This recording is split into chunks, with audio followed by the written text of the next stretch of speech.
It's Wednesday. It's August 27th. It's day 4 of the Donna Adelson trial in Tallahassee, Florida. Remember, she has been charged with murder, conspiracy to commit murder, and solicitation of murder. The conspiracy is an agreement crime.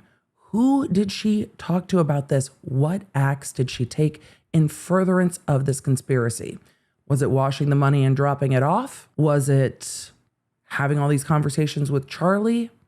Was it more than that? Was it writing the checks? And when are we going to get to all the wiretaps? Because after yesterday, I'm ready for some wiretaps. Let me tell you my thoughts after we ended day 3, and these have been the most jam-packed court days in almost any case I can remember. At the end of day 3, my opinion about Wendi Adelson is continuing to evolve. And the thing that has really stuck out for me, I don't give a lot of credence to the planning and efforts, Donna Adelson or Charlie Adelson. I think there are errors that were made by Luis Rivera and Sigfredo Garcia, Catherine Magbanua, and others. I have given a bit of grief about the cleverness and the relative planning. But what became clear to me on day 3, and remember, this murder happened in July 2014. Arrests weren't made until 2016. A substantial part of that was Luis Rivera already being in federal custody and being like, oh, you would like to chat? You're going to give me a deal and let me stay in federal custody?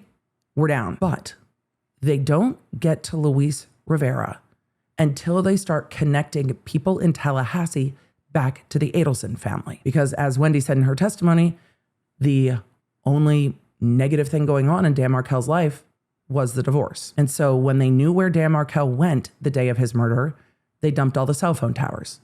And they were looking for another number, any other number out of thousands and thousands of numbers that was at more than one cell tower that Dan Markel was at. And they didn't find a single number in common, not a single one. So how are they going to connect what happened in Tallahassee to anything or anyone? Where do you even start? They have a description of a car. They have some video of a car. They have people in the car. They can't tell who the people are.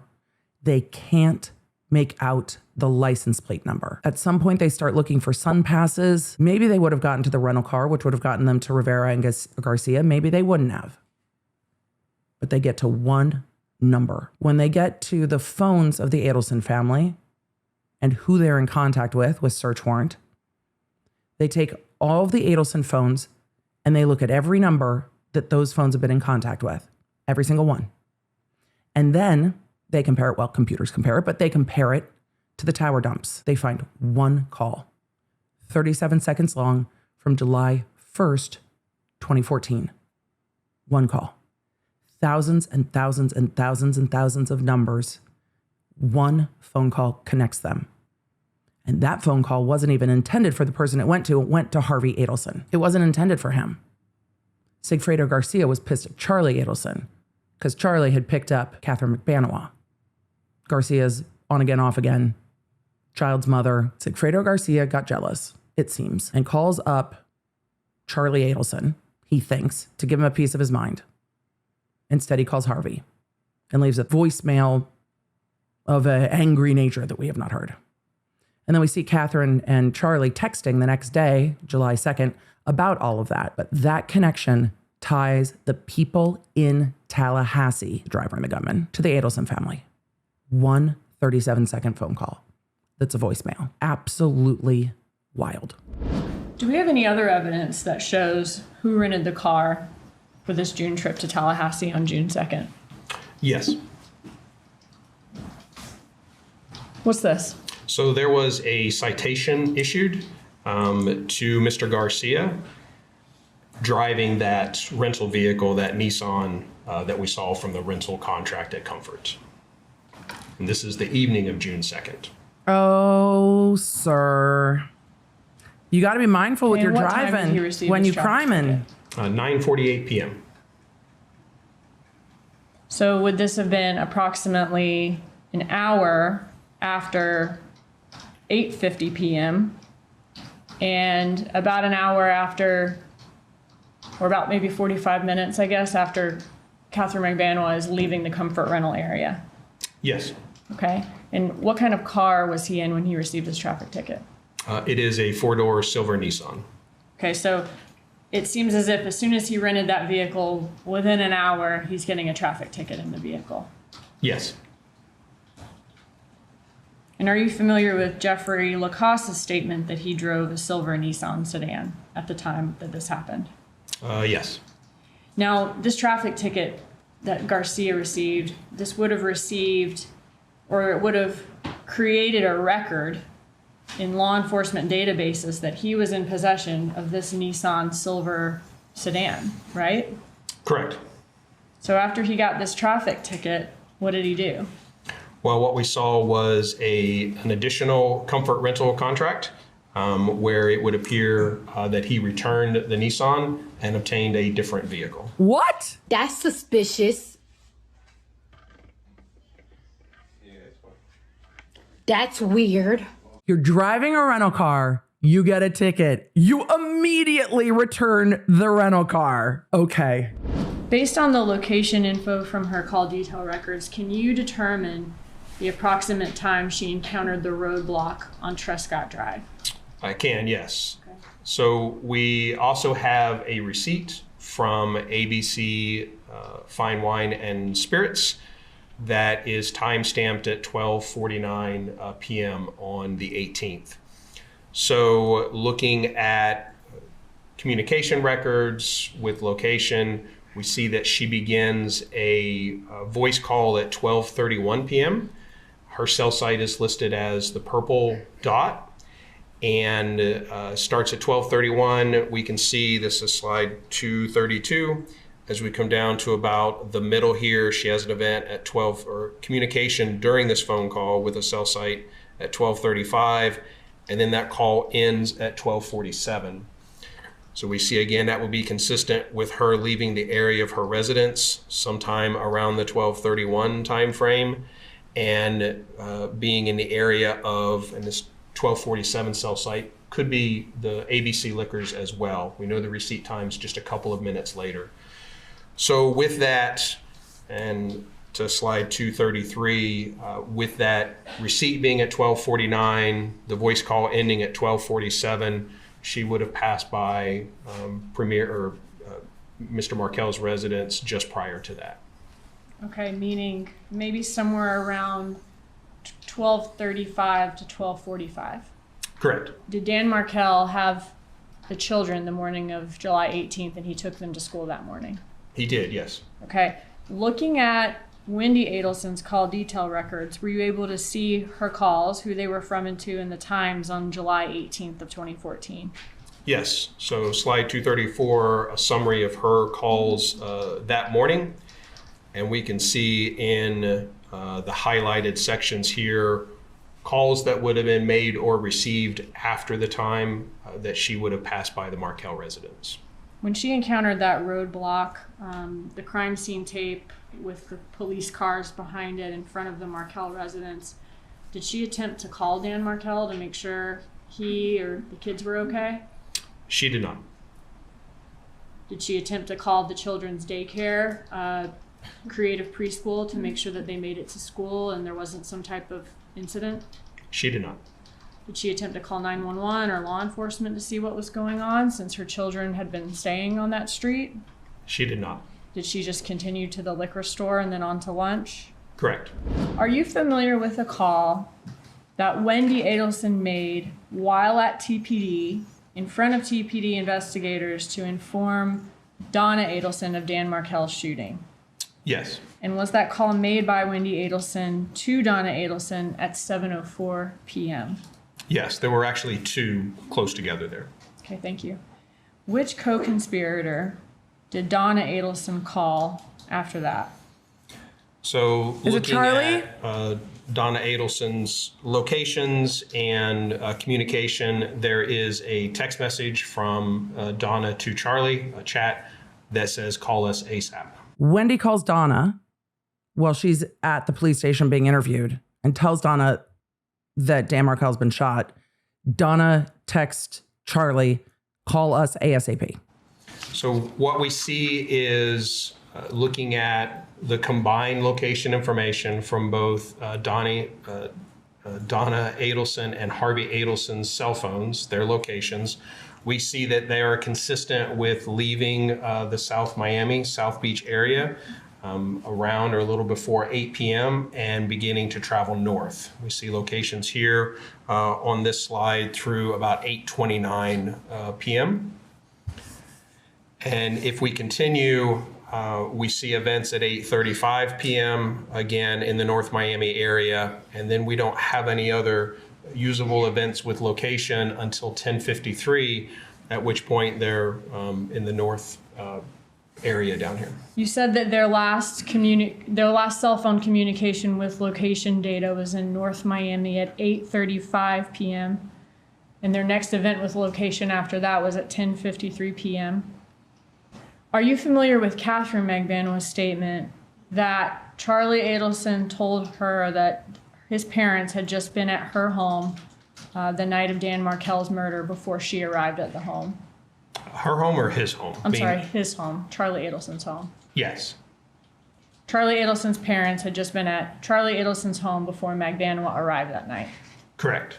Okay.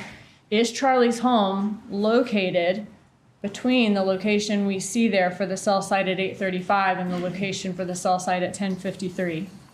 Yes, we see here I love that they added a flag with Charlie's residence. Did they stop at Charlie's house and then head to Tallahassee? I guess we'll see. But we know that Donna dropped off the money to Charlie. So Donna's dropping off the money and then heading to Tallahassee, right? location referenced by the flag of where Mr. Adelson's residence was at the time. Is there evidence in the phone records that Donna Adelson went to Charlie Adelson's home on the night of Dan Markel's murder? So there is another communication from Miss Donna Adelson at 8:59 p.m. stating outside your house. Outside your house, and she's sending that message to Charlie Adelson, is that right? Correct. We are at the extended lunch break today. It is trial day 4. Unlike other trials, the testimony has been incredibly densely packed.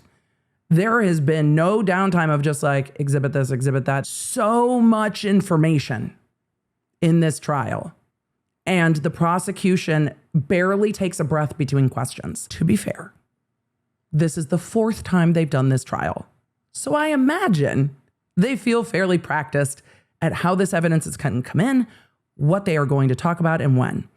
So as we are at the lunch break, we are still with the technical evidence and the amazing PowerPoints of Sergeant Corbett. Who's going where, who's talking to whom, when they're talking, when Donna's contacting Charlie, when Donna and Wendi are talking, Wendy's route of travel to go pick up that bottle of bullet bourbon before she goes to lunch, showing the map that there was really a pretty easy way to get to lunch, and there were other liquor stores, including another ABC up that direction, but she went all the way down by Dan Markel's house. We haven't seen any evidence that after Wendi, and in fact, it was asked about specifically, after Wendi saw the police blockade, the crime scene tape blockade, because there was a perimeter, and there were still police lights, crime scene investigation at Dan Markel's house.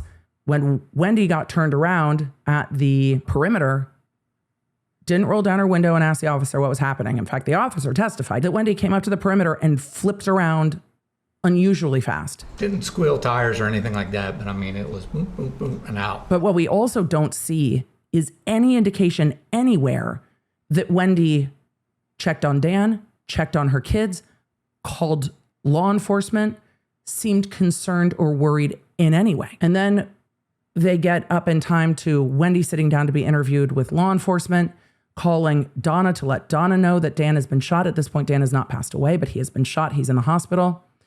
Donna immediately texts Charlie, like, call me ASAP.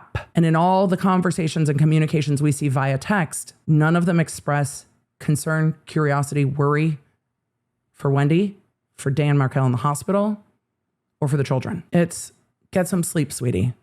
We're almost at our hotel.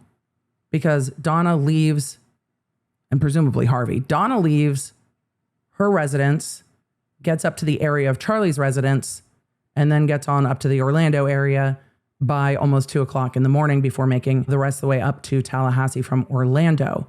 But in that travel, there's a gap of over an hour of the time it would take to make that trip and the time it did take to make that trip. So while the phones aren't super active during that period of time, Donna texts Charlie Adelson and says, I'm outside. Charlie says 10 minutes. His phone ping location and that text are consistent with him being 10 minutes away from his own home. And then we got about an hour of time that's unaccounted for in how long it actually takes Donna to travel to her hotel. Donna and Charlie are in the same house, in the same place, in the same area for a little bit of time is a reasonable conclusion. After lunch, we're going to hear more from this detective. We're just getting into the wiretaps and conversations about the wiretaps and what was on the wiretap and the bump operation and the rest of it. So we're just getting into that area that I want to hear more about because I have not heard any of the wiretaps in this case. They didn't come up in pretrial litigation. The recorded jail call after Charlie's conviction came up in pretrial. That one I've heard and covered. The rest of the wiretaps I have not heard. So I'm interested to see what's on the wires. Right before lunch where they ended, the prosecution was starting to ask about whether Wendi and Donna were talking during Charlie's trial and conviction. And they were just starting to ask about Charlie Adelson's testimony at his own trial. There was an objection. That objection was sustained and the court's going to review that over lunch. So are we going to hear more about what Charlie testified to in his trial, which I did not watch. I do not know. And how does it tie in to giving context for the conversation Wendi and Donna were having before the recorded jail call, before she gets a flight, before she goes to Miami International Airport with a one-way ticket to, as she says, a non-extradition country. The body cam video shows her getting scooped up right before she gets on the jetway. So we've got a lot to see after lunch. So my role in the operation was of a gang member, and what I was instructed to do was to contact and bump Donna Adelson. What does bump mean? A bump is a law enforcement operation during which an undercover agent or an undercover police officer would conduct a face-to-face meeting or encounter with a subject or a person of interest in an investigation. And what we look for, the results we look to get would be one or a combination of either I would try to extract, or the undercover would try to extract information, or they would try to pass on information, or possibly set up a future meeting with the individual, or tickle a wire or a telephonic intercept, or tickle a wire. In this case, was it an attempt to tickle a wire? Yes, it was. Okay, so we had a wiretap going at the time that you did the bump. Yes. Okay. And what does tickle the wire mean? Well, when you tickle the wires, when you're doing a Title III, what we call a Title III, a phone intercept, and there's not much activity going on that phone intercept, what you want to do is approach somebody and see if they will start talking about whatever the investigation is looking into. All right, so you were asked to approach Donna Adelson. Is that what you did? That is correct. Where did that happen?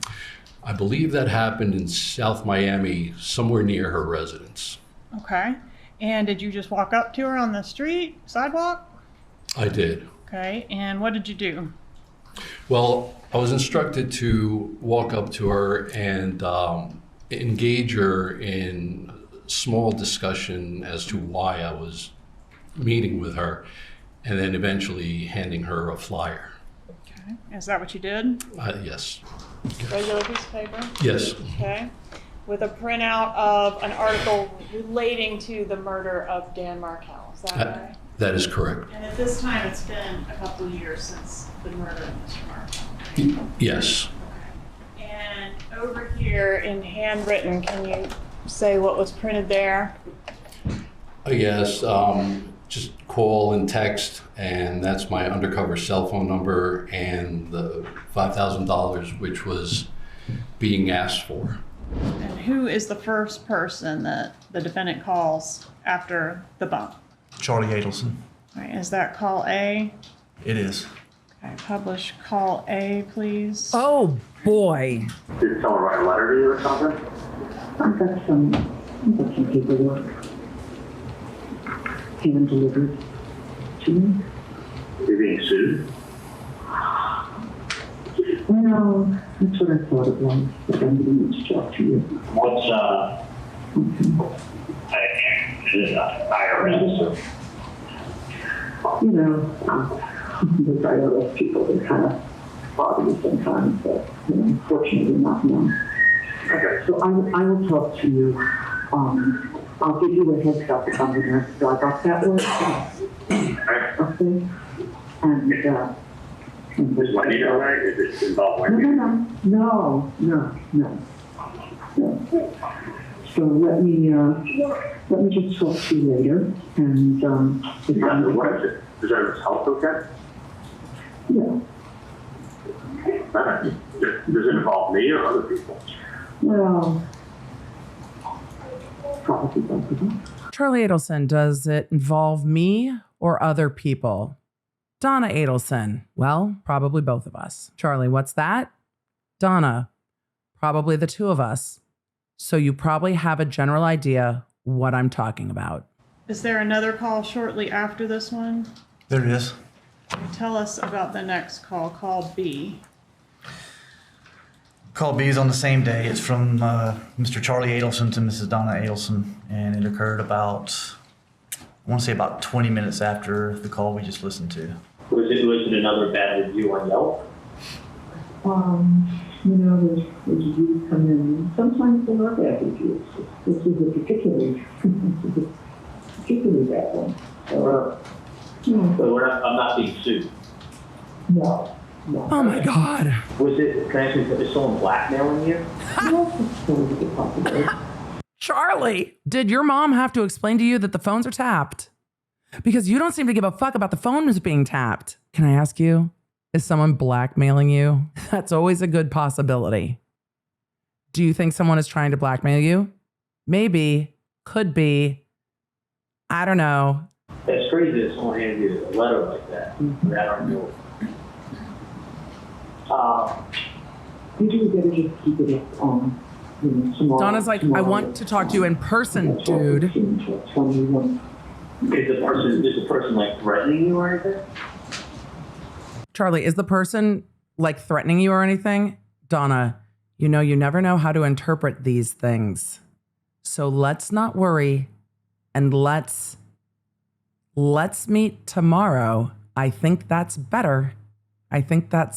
Let's meet tomorrow afternoon. And Charlie's like, can you fax it to me? Can you fax me the letter? Charlie, we need to talk in person. I mean, it's kind of sensitive. I'm kind of saying if there's a threat, you go to the police. Yeah. But anyway, let me, well, I don't mean it's, people threaten, you gotta go to the police, but let me see what it is. Let me see what nonsense it is first. And is there a third call in which Donna, you tried so hard to get him off that call. Charlie calls back and presses for more information again? Yes, there is. How soon after call B do we get that next call? The next call is at 3 o'clock, so about 15 minutes after that call ended. 15 minutes later? No! Obviously, don't talk about things in the apartment or any place. Oh, obviously. You called your mother on a wiretapped phone and said, quick question for you. One thing I was going to tell you, obviously, don't talk about things in the apartment or any place. You're now trying to instruct your mother on being cryptic? Are you fucking kidding me? I don't know, this TV is probably about $5. They asked you for $5,000? Mm-hmm. That's fucking crazy. Mm-hmm. Yeah, You mentioned, like an ex-girlfriend. I'll go for a walk on the beach or something. It's going to be nice tomorrow. all right, sounds good. Okay. All right, sounds Maybe we'll go for a walk on the beach where it would be easier to see a tail.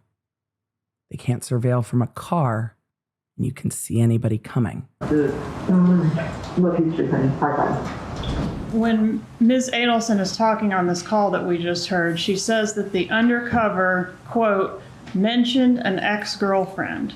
Does she say the name of the ex-girlfriend? No. to Charlie Adelson? No, she doesn't.